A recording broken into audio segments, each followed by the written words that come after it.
Okay, let's get started. Good afternoon, everyone. My name is Jaime Sepulveda. Welcome to the grand rounds of the Institute for Global Health Sciences. Today, we have a very distinguished speaker on a very important topic.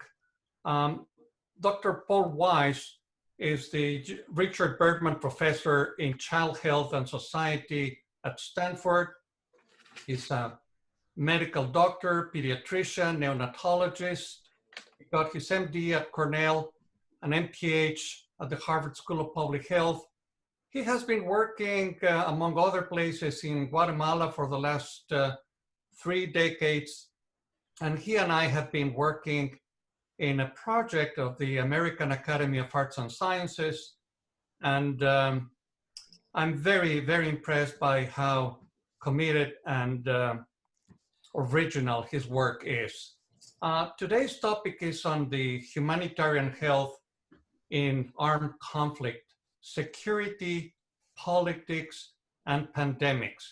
So Paul will be talking for about 30 minutes, and then Isabella Polese and I will be presenting some questions, and then after that, we will open to the public to make questions of their own, and we will attempt to finish in about 1 hour time. So welcome, Dr. Paul Weiss. Thank you so much for being here with us in these grand rounds. Thank you, Jaime. It's a pleasure to be here, and I look forward to the conversation. I believe Isabella is sharing the slides. Are they up? Could you see Yes. them? Yes. Great. Great. Have the next slide, please, Isabella.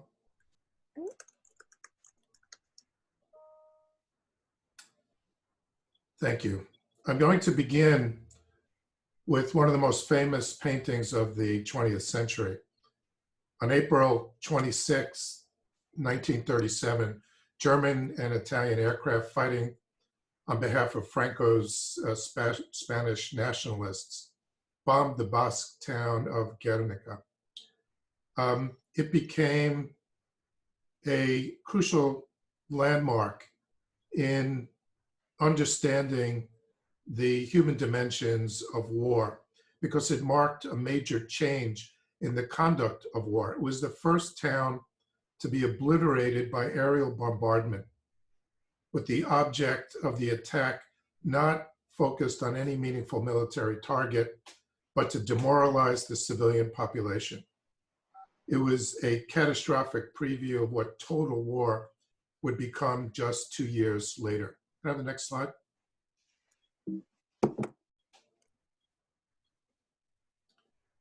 This is a more recent iconic image. This is Omran Daknish, 5-year-old who was pulled out of the rubble of Aleppo after a Russian and Syrian aircraft bombed apartment building. This picture went viral around the world and became a symbol of the devastation and the suffering of the people of Syria. What people don't realize in looking at this photograph is that Omar Daknish was not unusual here sitting in an ambulance. In fact, this was routine. His older brother was pulled out of the same rubble and died from the injuries. That on the same day, there were 15 other kids pulled out of the rubble, brought in the same ambulance to the same hospital. That these kinds of images speak to us in ways that our epidemiology and our graphs may not. And I'll come back to this later in the talk. Can I have the next slide? There are few things that test the relationship between a people and its government more than war and plague. I'm going to begin with questions of war. Can I have the next slide?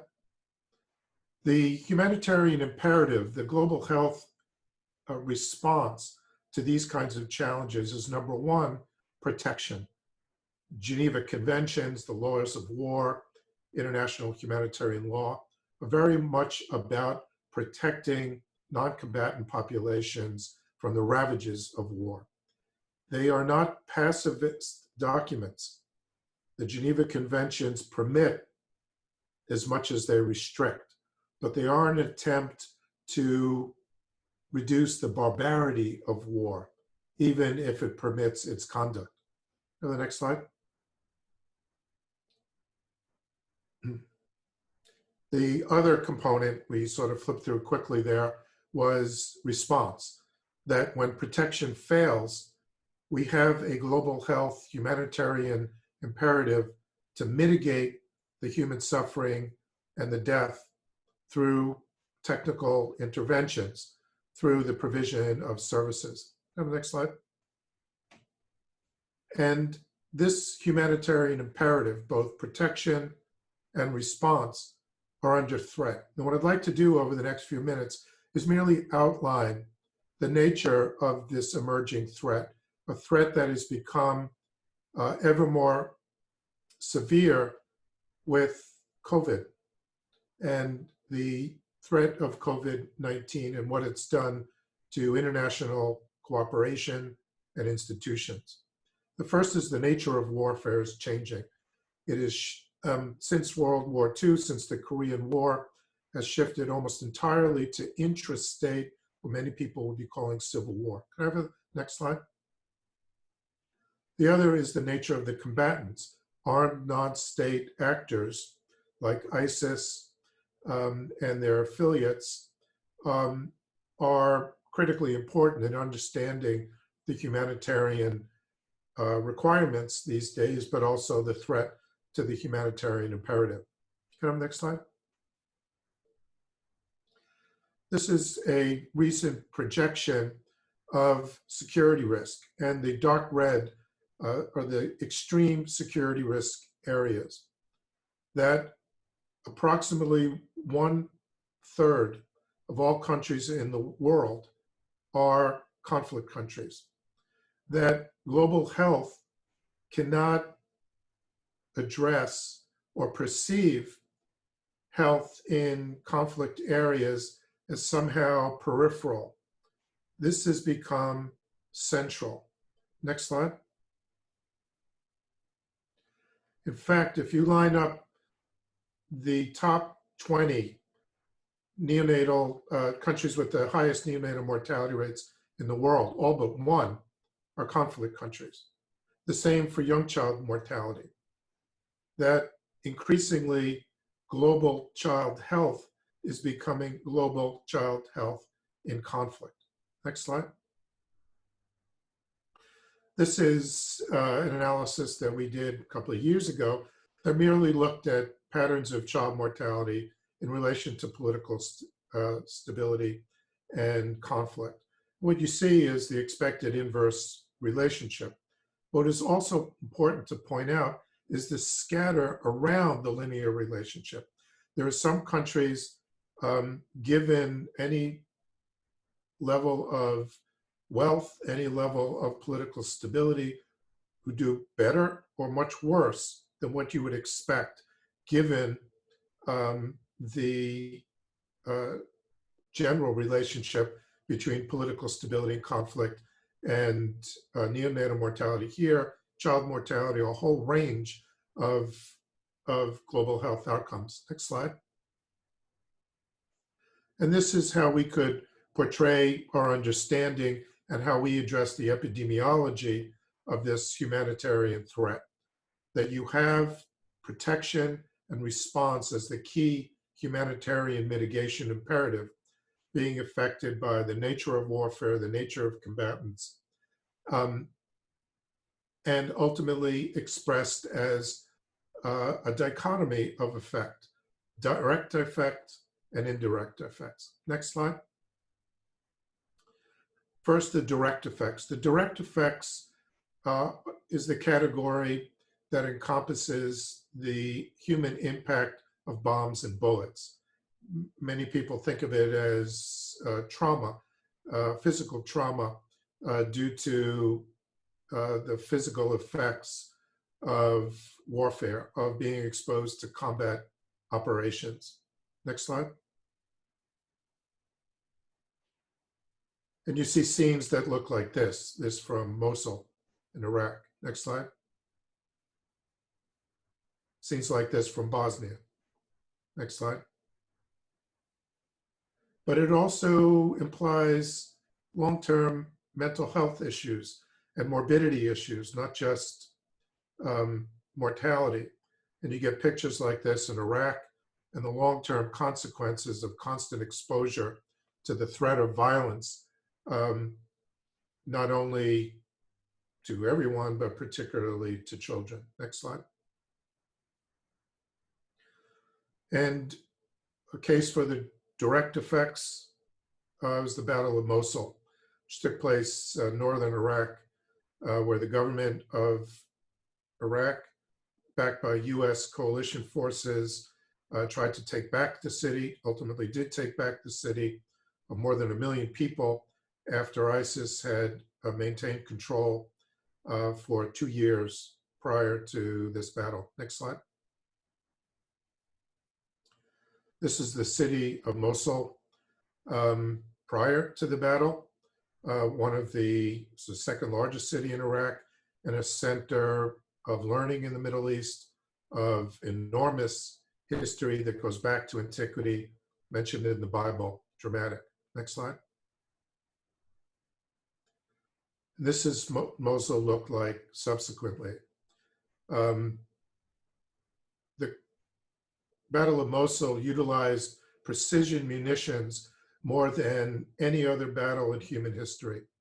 In fact, it was one of the largest battles since the Battle of Stalingrad in World War II. However, despite the use of precision munitions, the destruction of the city was catastrophic. This was a hospital. Next slide.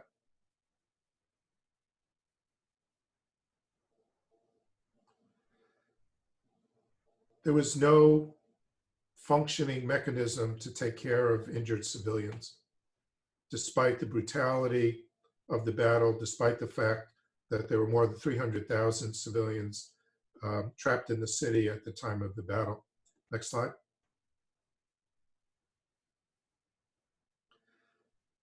WHO became the provider of last resort and organized a trauma response that attempted to mimic the very successful trauma response systems of NATO militaries, basically moving forward, getting to the injured as quickly as possible to stabilize. People talk about reaching them within the golden hour. The problem was, in order to move that close to the front lines, humanitarian medical groups were embedded with Iraqi security forces. And I was part of a group that evaluated the Mosul trauma response. And what we found was, by moving forward, by doing this strategy, the strategy saved lives. However, by embedding humanitarians with the counterterrorism service, the elite commando units of the Iraqi security forces, raised very troubling questions about violating neutrality and independence, critical to the humanitarian space and the protection of humanitarians working in these areas. This is a young child who I met while I was in Mosul, had part of his foot amputated from direct effects. But what was striking about this child's case was what it said about the nature of the combatants. This child was an orphan. Both his father and mother were ISIS suicide bombers.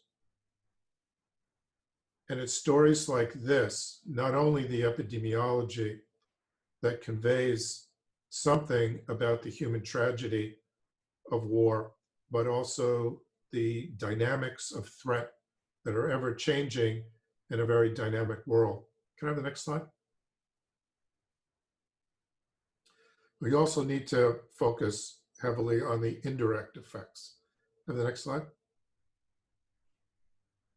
The indirect effects are not due directly from exposure to bombs and bullets, but occur from the destruction of the essentials of life, from displacement, the destruction of housing, of food supplies, of water systems, electric grids, and the destruction of health infrastructure in these areas. Next slide. And we have data on direct and indirect effects. These are data from Darfur at the height of the fighting. And there was, of course, excess mortality among civilians, but the vast majority of the excess mortality was nonviolent in nature. In other words, it was due to the destruction of the essentials of life. Next slide. These are data from the Eastern Congo at the height of the fighting. This is under 5 mortality. People watching are all experts in global health and will recognize that this is basically the epidemiology, not only of excess mortality due to fighting, but also the epidemiology that always exists in these areas. The conflict merely enhanced the gain. It just increased the volume from all of these causes. This is the face of indirect effects operating in war zones. Everything is elevated. Next slide. And this was from a study that we did that looked at the relationship between indirect and direct deaths. And next slide, please. I just want to call your attention that in the DRC, Iraq, Sierra Leone, virtually everywhere, the numbers of indirect deaths dwarf the direct deaths. So while it's very important, of course, that we focus on direct deaths in these conflict areas, the impact of these indirect deaths over time, these second, third order reverberating effects can be far greater and may speak to the potential utility and contributions of the global health community in very real terms. Next slide. Because these excess indirect deaths in conflict areas we know are inherently preventable. That from a number of commissions, committees have looked at these, we know that the vast majority are preventable with interventions that we have now. We don't need UCSF or Stanford to figure out a bunch of new efficacious interventions.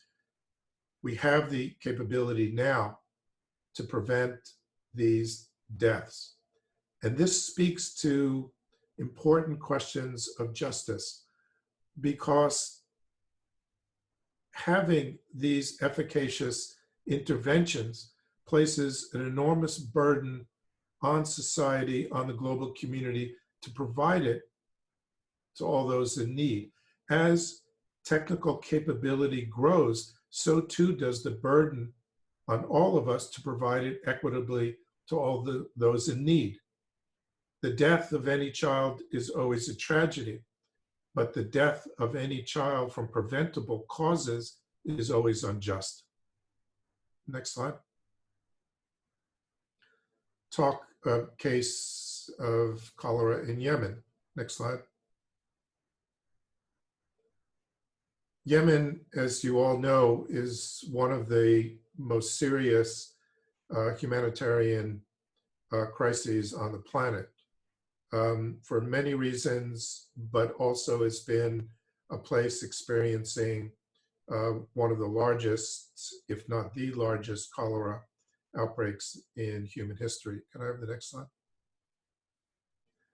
And we looked at the role that Saudi airstrikes on water infrastructure was doing to the risk for cholera. Next slide. This is that same desalination plant after several airstrikes. The fact that it's double tap, these are multiple strikes on infrastructure, implies that it was deliberate attack. But very few people were killed. In fact, after the first strike, nobody was killed. The direct effects of this attack were minimal. but the indirect effects were huge in contributing to the cholera outbreak by basically destroying all water infrastructure and forcing the people of Yemen to shift towards surface water. Next slide. This is just a map that was prepared of the Saudi airstrikes on different kinds of water infrastructure. Next. So we have the nature of warfare, the nature of combatants. Next slide. We also have the erosion of humanitarian norms. Next. Humanitarian medical workers are at increased risk. Next slide. Polio workers have been stopped from doing their work at different times, have been given armed guards because they're still being victimized by armed non-state actors for several different reasons. But all the global health people worried about the eradication of polio have found that they need to worry about conflict, because that's where the remaining polio is taking place. Next. We've also seen the destruction of health worker facilities. Next, please. Next.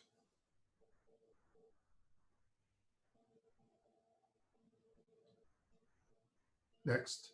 That there have been more than 1,000 attacks. You go back. More than 1,000 attacks on humanitarian medical workers and their facilities over the last year. Thanks. I mentioned that nothing tests the relationship between people and its government more than war and plague. Now it's time to talk plague. Next. Next slide, please. Thanks. We can talk about Ebola, and the critical component of all control measures for Ebola is quarantine and mass behavior change. And what people don't often recognize is how important political legitimacy is to the ability of states to implement quarantine and other control measures to face a pandemic. Next slide.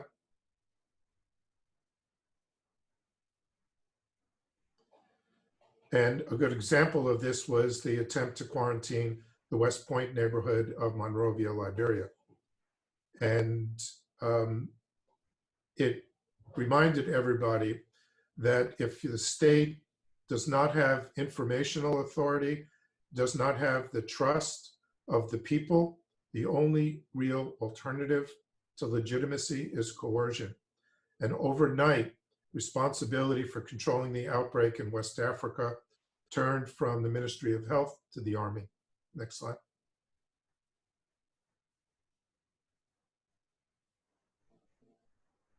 Next slide.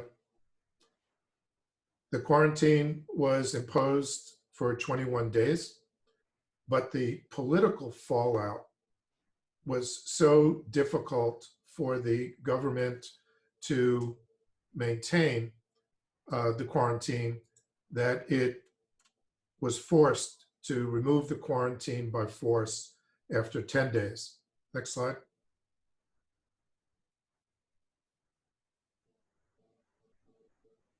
Have the next slide, please. Thank you. This is a rejoicing once the quarantine was lifted.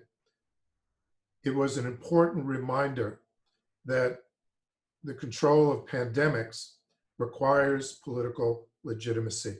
It requires trust in the authority of the information and the actions being imposed, being implemented by any state to address and control an outbreak.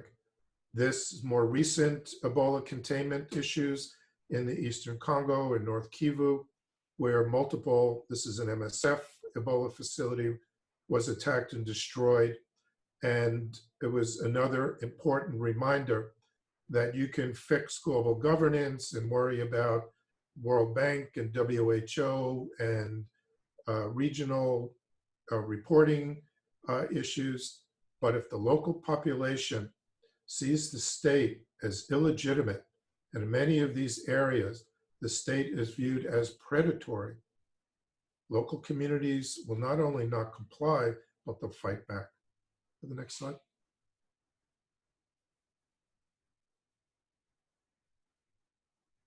We have these three threats. There's another. Next. The dynamics of state legitimacy, how it plays out. Next, please. In COVID-19. Next. Going to talk about the interaction of COVID-19 outbreak and control measures in complex political and security environments. Here, the migrants coming from Central America through Mexico into the US. Next, please.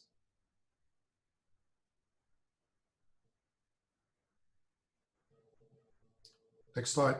Thanks.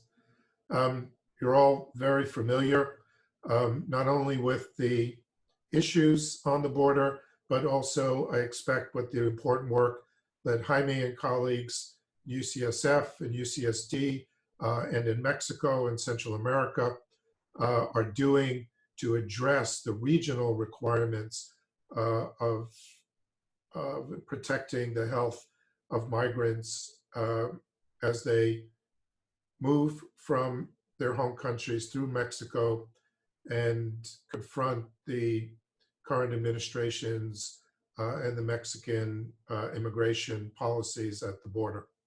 Just want to remind people, these are bars of violent death rates by country.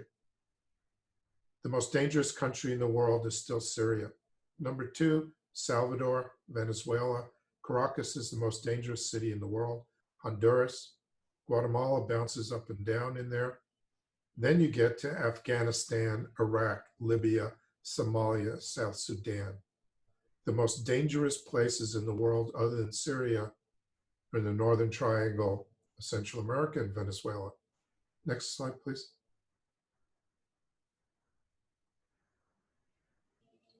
How do you protect people from COVID in these detention facilities?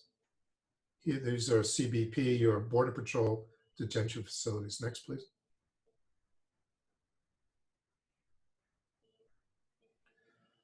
And I was appointed to the federal court overseeing the treatment of children in detention in the US border. And there have been a number of suits and litigation ongoing to protect kids, their families from COVID in these facilities. Next slide, please.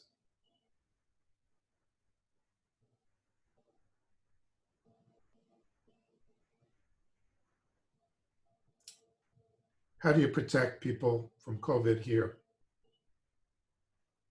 Next slide.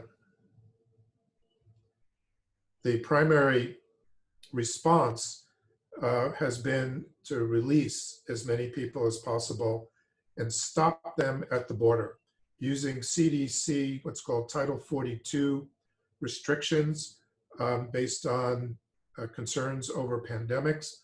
The United States is turning back all immigrants seeking asylum at the border. So not even bringing them into the Border Patrol facilities, just turning them around and sending them back to places like this. These are encampments on the Mexican side of the border of people who have turned back or been barred from entering the United States seeking asylum. How do you protect people from COVID here? Next slide.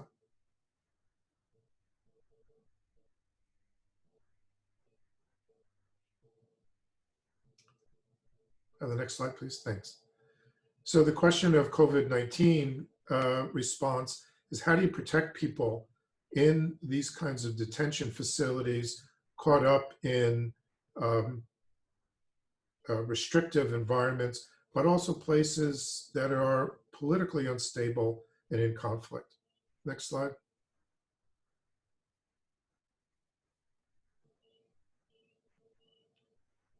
How can you socially distance? How do you work from home? Can I have the next slide, please? How do you protect people when they live in refugee camps like this, or in favelas that look like this? The next slide. And particularly in places that are controlled by local criminal gangs or armed non-state actors, where the governments have minimal control, and the levels of violence are not only high, but governance is basically provided by non-state, non-government actors like this. And in fact, the president of Mexico, not too long ago, publicly requested that criminal gangs in certain areas of Mexico not hand out food and supplies to people in areas of lockdown who are going hungry, because it obviously erodes the claims to legitimacy of the state government. Next slide. And people are struggling to come up with strategies that actually work in these areas. And one is what's been called radical shielding. It's basically reverse isolation, not isolating sick individuals, but high-risk individuals, elderly people with chronic illness, and doing the best you can in these communities to isolate them from being highly exposed to the virus. Next slide. It's very difficult to do. There's basically little health infrastructure in these areas, so the burden has fallen on community health worker systems and other task-shifting infrastructure to move from maternal health, young child health, child nutrition, to COVID prevention activities on the ground. Next slide.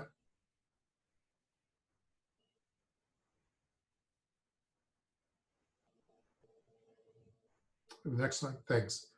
So they moved them from malnutrition work, next slide, to COVID-19 prevention efforts. The next slide, please.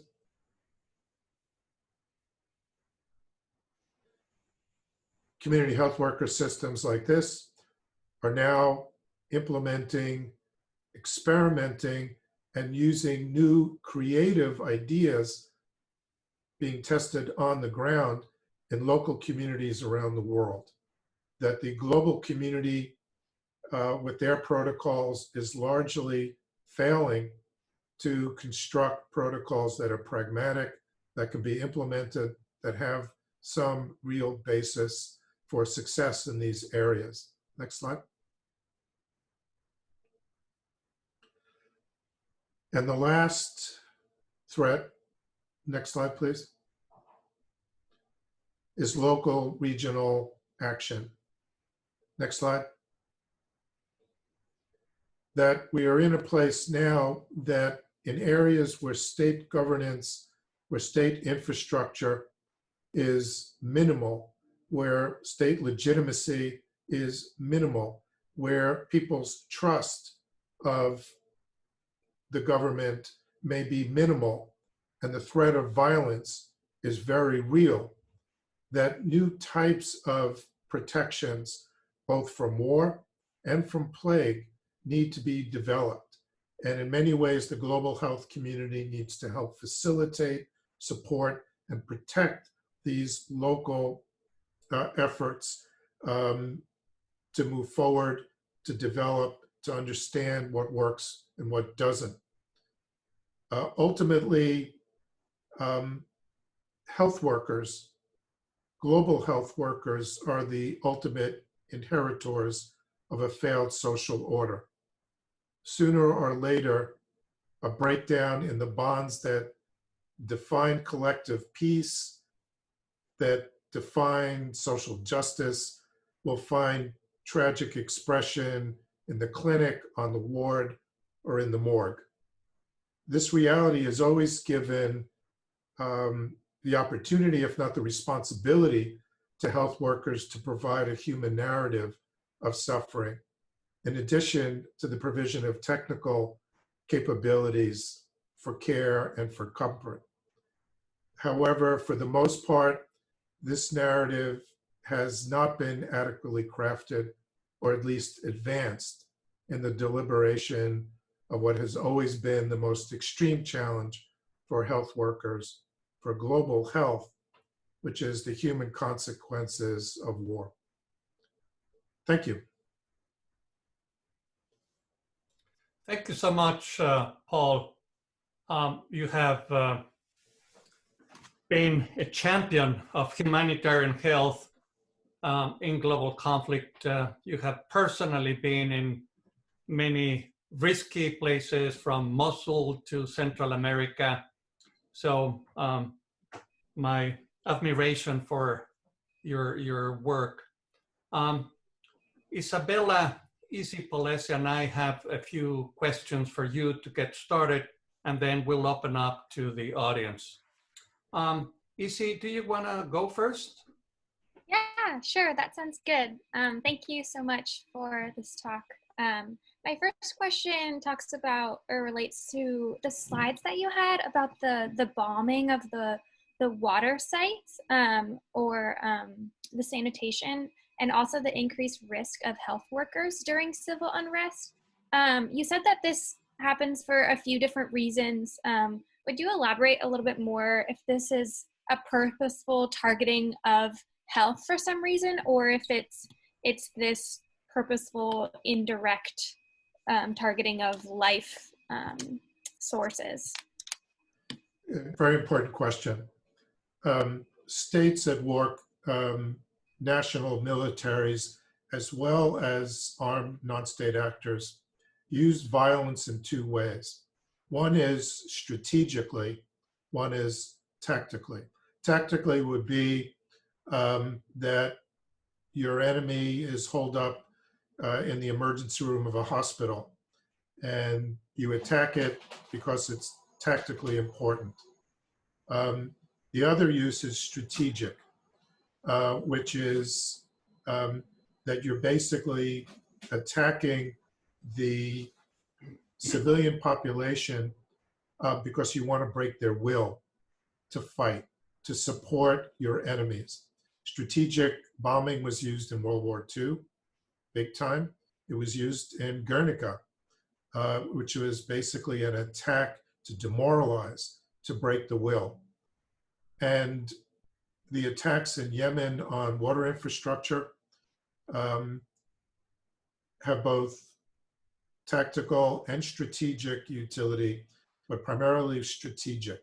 The idea was to put so much pressure on the population that the Houthi, the enemy, would not be able to withstand, would not be able to continue to fight. Didn't work. However, it did help contribute to a cholera outbreak that remains problematic. May I ask you, Paul, you showed in Syria, in Yemen, it is a state who's the perpetrator of violence, while other places you showed, like health workers in Pakistan and health workers doing Ebola in DRC, the perpetrators are the population themselves. So how do you differentiate these two actors in perpetrating violence? Attribution is very difficult. Most of the time, most of these attacks, the local population is caught in between. They may support one side or the other, but they're non-combatants. When you have armed non-state actors like ISIS, Boko Haram, you have criminal gangs that are very well armed, that operate politically as well as criminally.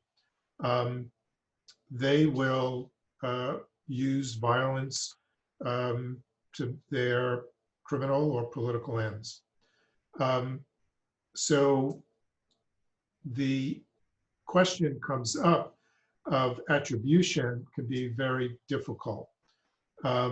However, this is where local wisdom can come into play as well, and where an understanding of the local dynamics will usually provide sufficient insight to make attribution.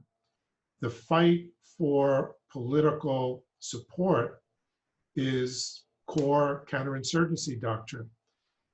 It's Mao. In other words, when the people, if not support, fear. Winning hearts and minds is going after support. Bombing them to change their behavior is coercion. And you see both at play all over the world, both by state militaries as well as non-armed state actors. Attribution is almost always known locally. However, its global dissemination of that information is often politically manipulated, including death counts. And we see that now with COVID. The question of state legitimacy and pandemic control is operating in the United States and in Britain and Mexico and Brazil as much as it did in West Africa or in the Kivus. The fight over information and for the legitimacy of expertise and the state authority is as much at play here in the United States now as it ever was in any of these other locations. You see? Yeah, I have one more question.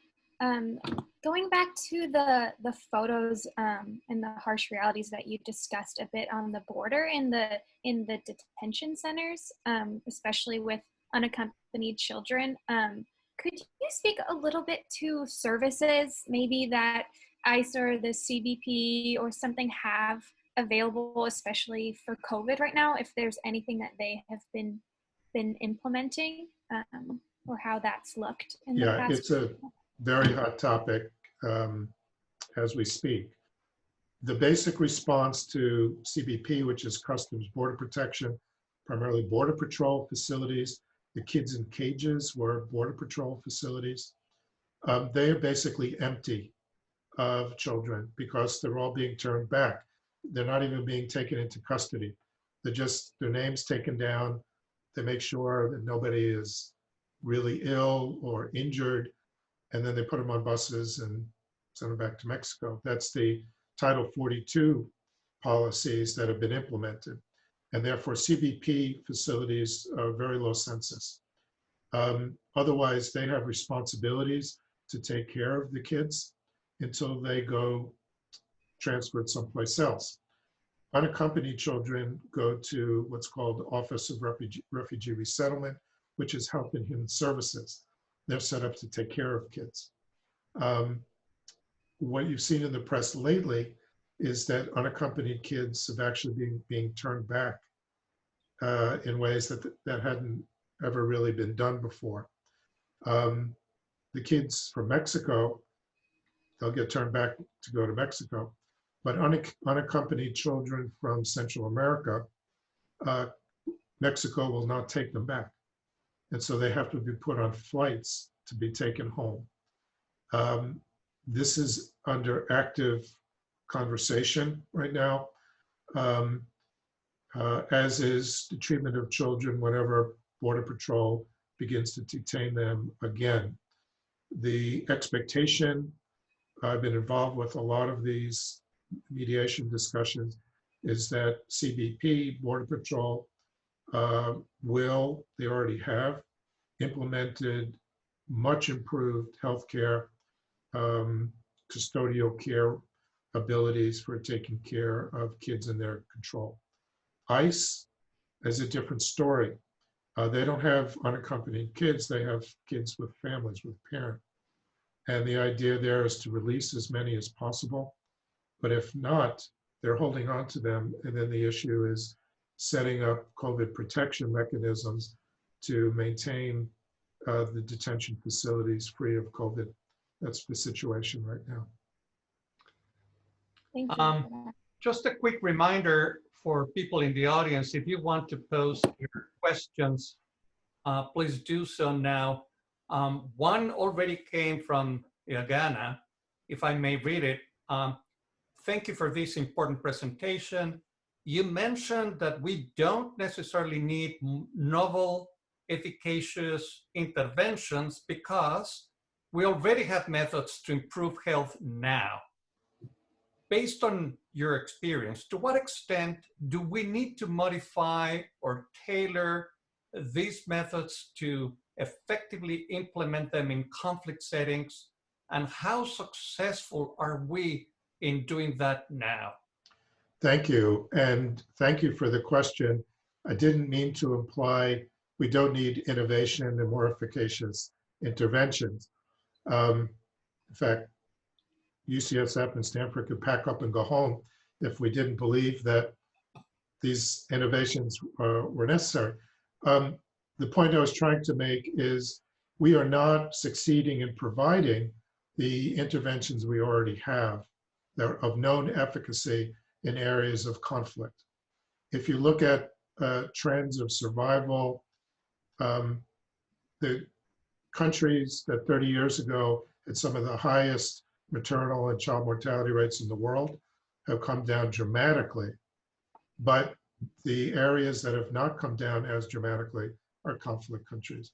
So you're seeing a concentration of these problems into conflict country areas. We need innovative delivery systems that can function in these areas. You can't keep, I should be more diplomatic, but you can't keep focusing academic US, European academic global health programs in countries that are relatively stable. They have needs. Malawi